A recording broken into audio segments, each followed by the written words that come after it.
들어가고 있어요, 다. 전부? 응.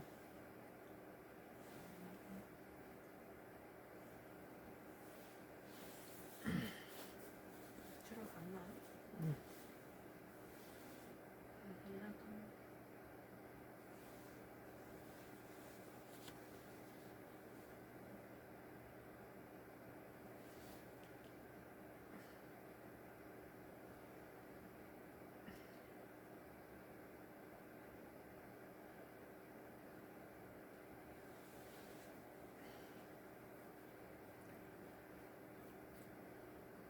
이제 2월 2일이잖아.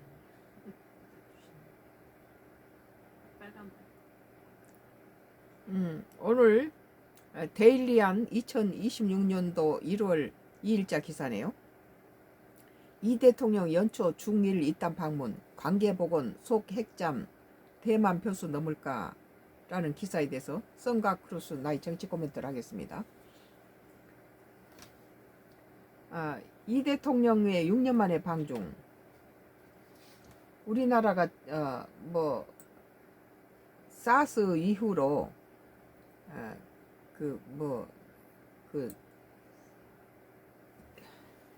중국하고는 굉장히 대립각을 세우는 그런 사드 배치 이후로 중국이 한국 경제 보복을 했고, 그 뒤부터 지금 윤석열 정부 때도 뭐 시진핑하고는 대화가 없었죠. 그리고 문재인 정부 때도 남북 정상회담이 뭐 중국이라든지 한국에서 없었던 것 같아요, 지금까지. 이 대통령 6년 만에 방중. 민감한 쟁점은 산적, 남북 대화 재개 뚫을까, 서해 구조물도 주목돼.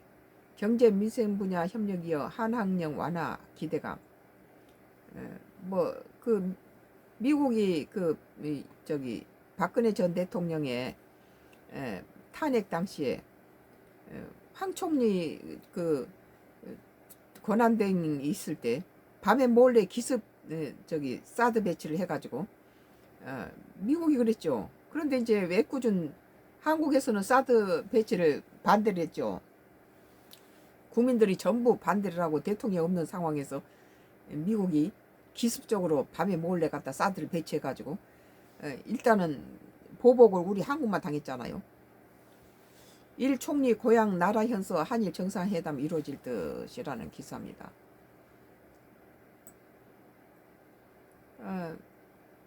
이재명 대통령이 연초부터 중국 국빈 방문에 나섭니다.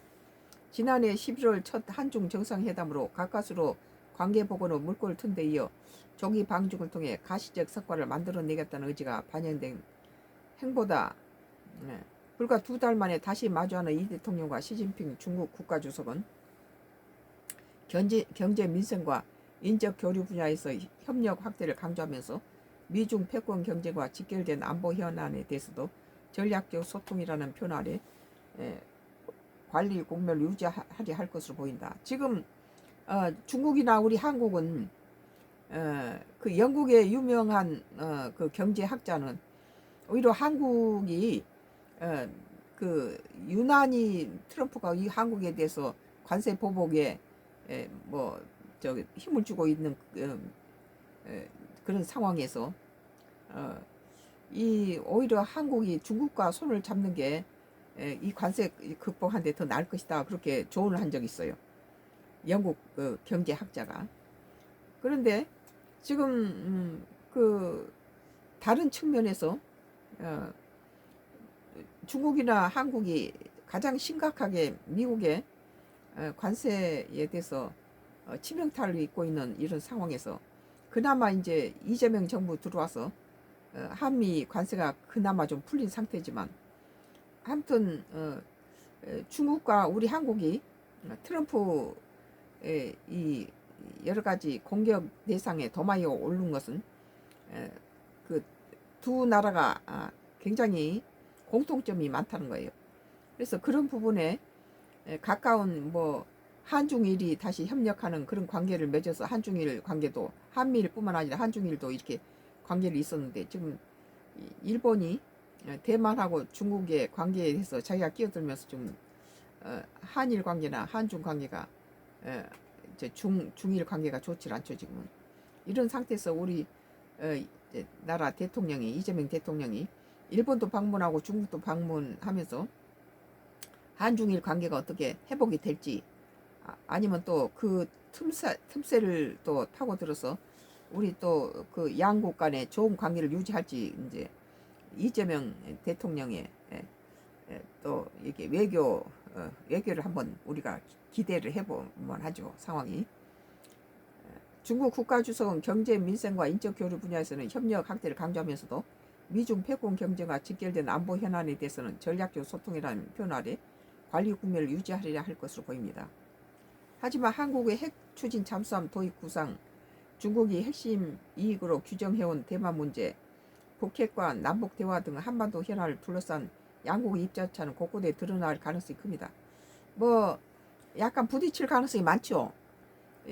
저 공해상에다 중국이 뭐 시멘트 덩어리로 뭐 기지로 뭐 만들어 놓은 거 그런 것들이라든지 이런 것은 다음에 그걸 방치할 경우에 다음에 그것이 경계선이 돼서 공해상이 그 중국이 자기 땅에 경계선을 참을 그런 위험도 있어요.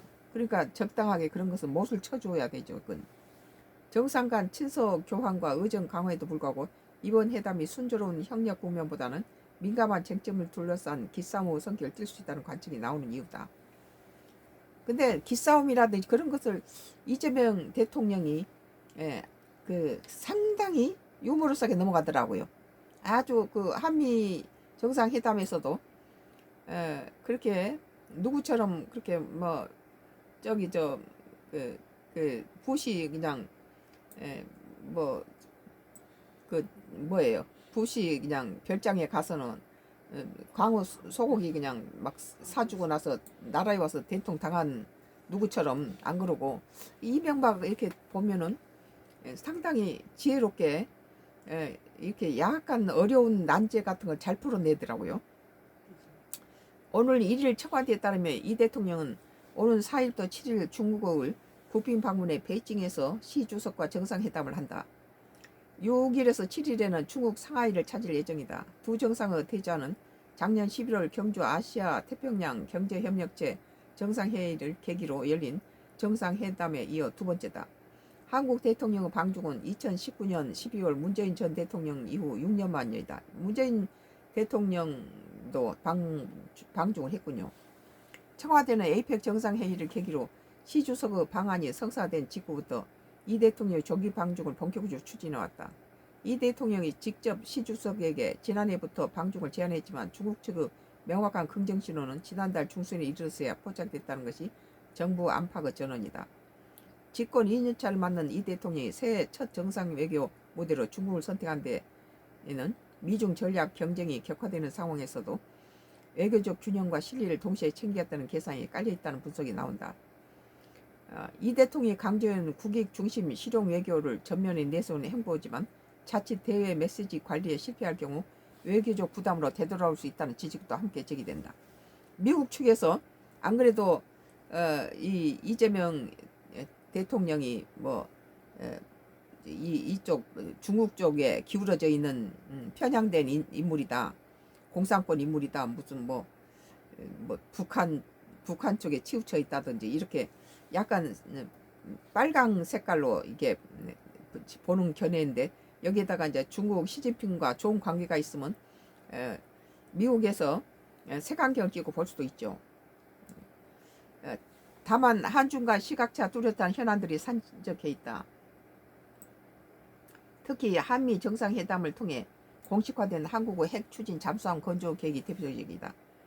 이 대통령이 지난달 정상회담에서 핵무기를 탑재하지 않는 방어적 성격의 재래식 기반 잠수함을 강조했지만 시 주석은 유의한다는 언론적 반응에 그친 것으로 전해졌다. 지금 북한에서도 뭐 잠수함을 만들고 있는데 우리 적은 중국이 아니라 북한이 우리나라를 침범했을 경우에서 우리가 그걸 대응할 수 있는 방어벽을 쌓는 입장에서 핵 잠수함은 우리한테 굉장히 필요한 우리 나라를 지키기 위한 그런 것이죠. 그런데 이제 주변국이 뭐 동맹인 미국이라든지 중국에서 그것을 다른 시각에서 본다는 것이지. 우리 한국 입장에서는 북한이 지금 핵잠수함을 하고 만약에 그 핵잠수 가지고 아래로 내려오면 우리는 당하니까 가장 우리 발등에 불 떨어진 건 북한의 핵잠수함이에요. 그대 견제해서 우리는 우리 국가를 지키기 위해서 북으로부터 침범을 지키기 위한 것이지 무슨 우리가 중국을 갖다가 공격하겠어요? 뭐 미국을 공격하겠어요? 러시아를 공격하겠어요? 북한이 남북이 지금 휴전 상태에 있지만 언제든지 전쟁이 발발할 수 있는 북한이 핵잠수함을 건조하고 있으니까 우리도 그거에 맞춰서 하는 것이지. 그것을 중국에서나 러시아에서나 북한에서도 북한이 지들을 만들 때는 뭐 괜찮고 우리 한국이 한 것은 뭐 전쟁을 뭐 목적으로 하냐. 뭐 지금 우리 한국은 북한이 핵잠을 하기 때문에 우리도 같은 급의 핵잠을 보유해야 된다. 이런 데서 트럼프하고 시진핑은 또 다른 시각에서 이걸 해석한다는 거예요. 트럼프는 자기 동맹이 인도 태평양 연안 국가에 같은 동맹이 핵잠을 가질 필요가 있다고 느끼는 거고, 우리의 시각은 북한을 겨냥한 것이고, 또 중국은 또 트럼프와 마찬가지로 옆에 있는 가까운 한국이 핵잠을 가지면 껄끄럽다, 그런 식으로 본다는 거죠.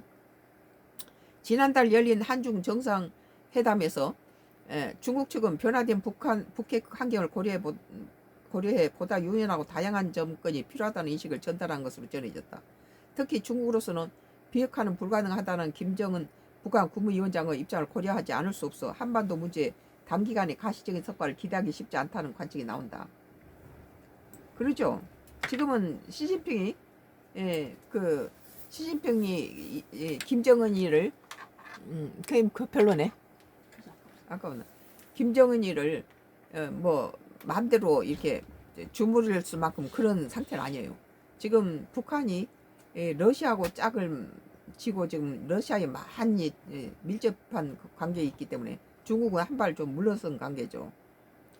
우크라하고 러시아 전쟁으로 인해서 중국하고 러시아가 굉장히 밀착된 상태고, 북한의 경제라든지 또는 핵기술이나 이런 첨단 기술들이 더 러시아 도움을 받고 많이 좋아진 상태라 우리는 긴장하지 않을 수 없죠. 대만 문제를 둘러싼 중국의 압박 가능성도 거론된다. 일중 갈등이 대만 문제를 고리로 격화되는 상황에서 중국은 우리가 대만 독립을 지지하지 않는다는 보다 분명한 입장을 표명을 원하는 것으로 관측된다. 우리는 중국하고 대만의 싸움에 우리 국민의 생명을 걸고 거기에 그럴 필요가 없다. 일본 같은 행동을 하면 안 된다. 대통령이 우리 국민을 담보로 중국을 갖다 우리 바로 옆에 있는 중국을 가지고 전쟁 끌어들여서 우리 국가에 여러 가지 불안하게 하면 안 된다. 한미가 지난달 공개한 조인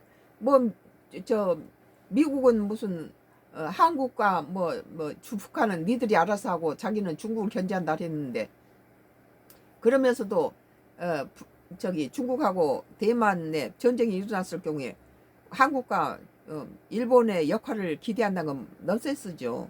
자기들은 주한미군 주둔비 9배를 안 하면 언제든지 주한미군을 철수하겠다 해놓고는 왜 우리가 중국하고 대만의 싸움에 우리 한국이 가서 거기 가냐합니까? 그것은 뭐 다른 나라처럼 우크라하고 러시아 전쟁처럼 다른 나라를 강자가 약자를 뺏어놓는 게 아니고, 중국과 대만 관계는 같은 언어를 쓰고 같은 민족이에요. 그러니까 우리 남북처럼 언젠가 통일돼야 될 민족이죠. 그것이 이념적으로 공산주의를 표방하고 민주주의를 표방한다, 그런 것이죠. 그런 데서 우리가 거기서 예를 들어서 남북이 이렇게 언젠가는 통일이 돼야 될 민족이죠. 같은 언어를 쓰고 같은 나라니까, 같은 민족이니까. 그러니까 우크라하고 러시아의 싸움하고 대만하고 중국의 문제는 다르다. 그런 데서 우리가 거기서 트럼프가 언제는 동맹에 대해서 미국 우선주의다 그래놓고 나서는 대만의 중국하고 대만 싸움에 한국하고 일본의 역할을 기대한다면 그건 넌센스예요. 그러면서 관세를 그렇게 물려대고 그럽니까? 우리는 미국이라든지 다른 나라보다도 오히려 이 중국이라든지 러시아하고 더 가까워요. 왜냐하면은 지정학적으로 오랜 세월 이렇게 같이 부대끼면서 대화가 더 가능하다는 거예요. 지금 쿠팡 문제도 보면은 만약에 우리나라에 그 쿠팡 같은 그런 기업이 미국 가서 그런 짓을 했다면 미국 뭐 트럼프하고 미국 국민들은 가만히 있겠어요? 예? 우리 지금 국민들의 모든 정보들이 그 보이스피싱에 중국 보이스피싱에 넘어가서 노인들 비롯해서 많은 사람이 피해를 받고 그 돈들이 전부 보이스피싱한테 사기당해서 이런 어려움을 당하고 이런 상황에서 쿠팡이 그 전부터 이런 일이 일어나기 전부터 정보를 갖다 빼다가 보이스피싱에 팔아먹는다는 것을 모르는 사람이 없어요. 그런 입장에서 미국이 무슨 뭐 저 한국 뭐 정부를 갖다가 뭐 겨냥해서 미국 어쩌고 한 지그들은 그럼 우리한테다가 자기들 도와주러 간 조지아주에서 우리 한국 국민한테 했던 거예요. 예? 미국을 다시 위대하게 뭐 도와주러 간 우리 한국이 돈을 투자해서 공장을 짓고 거기다가 우리 한국 숙련공을 갖다가 뭐 300명인지 400명을 집어넣는 것을 포승줄을 묶고 체인을 수갑을 채워서 살인범들 있는 교도소다 쳐 집어넣어가지고 그런 짓을 했으면서 만약에 우리나라가 도와주러 가도 그따위 짓을 했는데 쿠팡 같은 짓을 우리 한국 기업이 가서 미국에 했다면 미국 가만히 있었겠냐고 이 말이에요.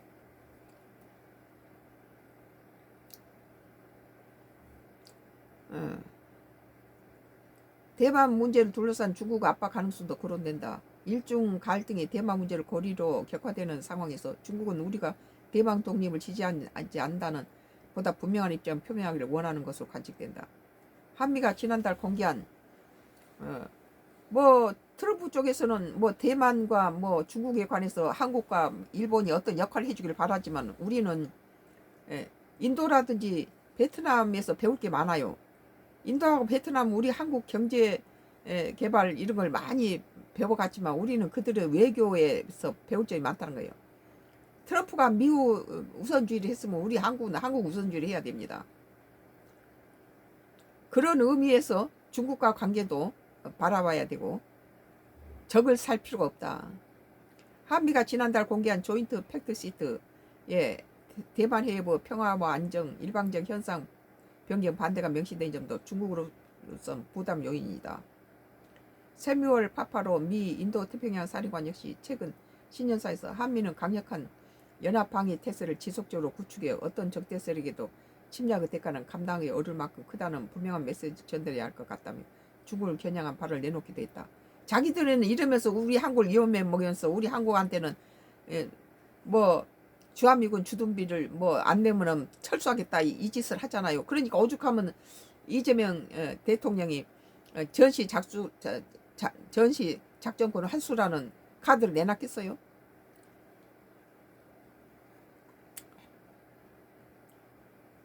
서해 잠정 조치 수역 네 중국 구조물 무단 설치 이것도 그냥 내버려두면 다음에 일본이 그러잖아요. 중국이 그런 식으로 해서 뭐그 영토 분쟁이 일어났다. 근데 우리 지금 먼저 우리하고 중국이 영토 분쟁이 지금 없는 상태인데 그런 구조물 이런 무단 설치 이런 것들을 해서 이렇게 크게 되면 중국이 인도네시아 뭐 필리핀 무슨 뭐 대만 무슨 뭐 베트남 뭐 일본 뭐 주변에 전부 하지만 우리 한국과는 영토 분쟁이 없는데 지금 중국이 그 공해상에다 구조물을 설치해가지고 그것이 이제 다음에 공동구역에다 설치해놓고 다음에 그것을 경계선이라고 이제 주장할 가능성이 많다는 거죠. 서해 잠적 조치 수역 내 중국 구조물 무단 설치 이거 일본은 자기네들도 맨 처음에 중국이 그런 식으로 해서 이렇게 침범에 들어왔다 그렇게 얘기를 하고 있어 일본 측은. 그러니까 일본은 말도 우리는 새겨 들어야 할 부분도 있어요. 중국 어선의 불법 조업 등의 해양 주권 문제 역시 이 대통령이 언급할 가능성이 있다. 지난달 한중 정상회담에서 이 사안이 제기된 이후 양국 외교 당국은 입장차를 좁힐 수 있는 접점을 모색하며 물밑 협의를 이어오고 있다. 이 밖에도 중국 내 K-팝 공연 개최 가능성이 거론되면서 비공식적 조치로 유치하는 한한령, 한류 제한령 완화 흐름까지 이어질지 주목된다. 뭐 한국을 전부 다가 폐쇄시켜버리고 적으로 만들 필요가 없다는 거죠. 반면에 경제 민생 분야에는 가시적 성과가 나올 것이라는 기대가 적지 않다. 정부는 7건의 양해각서 체결을 추진 중이며 이재명 삼성전자 회장, 최태원 SK그룹 회장, 정은선 현대자동차그룹 회장, 구광모 LG그룹 회장 등 4대 그룹 총수를 비롯한 약 200명의 경제사절단이 이 대통령 중국 국빈 방문에 동행할 계획이다. 이 대통령은 시주석과 회담 이후 상하이 방문 시 임시정부 청사를 방문할 계획이다. 강유정 대변인은 지난달 30일 상하이에서는 2026년 백번 기구 선생 탄생 150주년이자 상하이 임시정부 청사 100주년을 맞아 역사적 의미를 돌아보고 앞으로 한중 간 미래 협력을 선도할 벤처 스타트업 분야에서 양국 기업의 파트너십을 촉진하기 위한 일정도 가질 예정이라고 설명했다. 한편 이 대통령은 방중 일주일여 후에 일본을 방문하는 방안도 검토 중인 것으로 전해졌다. 앞서 교토통신 등 일본 언론은 한일 외교 소식통을 인용해 이 대통령이 1월 중순 다카이치 사나의 총리의 고향인 나라의 시에서 정상회담을 여는 방안을 추진하고 있다고 보도했다. 중국 갔다 와서 일본을 만나서 중일 관계를 좀 메신저 역할을 할 수도 있겠죠. 이 대통령은 다카이치 사나의 총리와의 회담에서 한국의 한태평양 경제 동반자 협정 가입 문제를 주요 의제로 논의할 것으로 보인다. 인도 태평양 지역을 둘러싼 안보 협력 방안도 테이블에 오를 가능성이 있다. 다만 과거사와 영토 문제는 여전히 양국 관계의 잠재적 변수로 남아있다는 평가가 나온다. 그러죠. 독도 문제가 이것이 뭐 한 세기에 해결될 문제가 아니에요. 데일리한 2026년도 1월 2일자 기사. 이 대통령 연초 중일 이딴 방문 관계법원 속 핵잠 대만 변수 넘을까라는 기사에 대해서 썬가 크루스 나의 정치 코멘트입니다. 여기에 이 중국과 지금 일본이 둘이 긴장된 상태에서 우리 한국이 어떤 역할을 할 수도 있고 또 한국이 어떤 나름대로 페이스를 잡을 수도 있다. 아주 미묘한 또 두 나라가 또 한국을 필요로 할 수도 있고 또 한국이 좋은 또 그 두 사람 피어거린 사이에서 좋은 이점도 획득할 수 있는 좋은 관계다. 나는 이번에도 이재명 대통령한테 기대가 커요. 잘할 것 같아 내 기분에. 아주 트럼프처럼 굉장히 문제가 많고 한국하고는 아주 상태가 나쁜 상태였음에도 불구하고 나름대로 좋게 풀었던 것을 보면은 한중일 관계도 다시 이재명 대통령으로 인해서 풀어지지 않을까. 그리고 또 이런 다툼 속에서도 한국은 또 제대로 또 제 역할을 하면서 우리 또 호의적으로 다 변경시킬 수 있을 것이다. 양국에 대해서 그런 느낌이 들어요. 썬가 크루스 나이 정치 코멘트는 계속되겠습니다.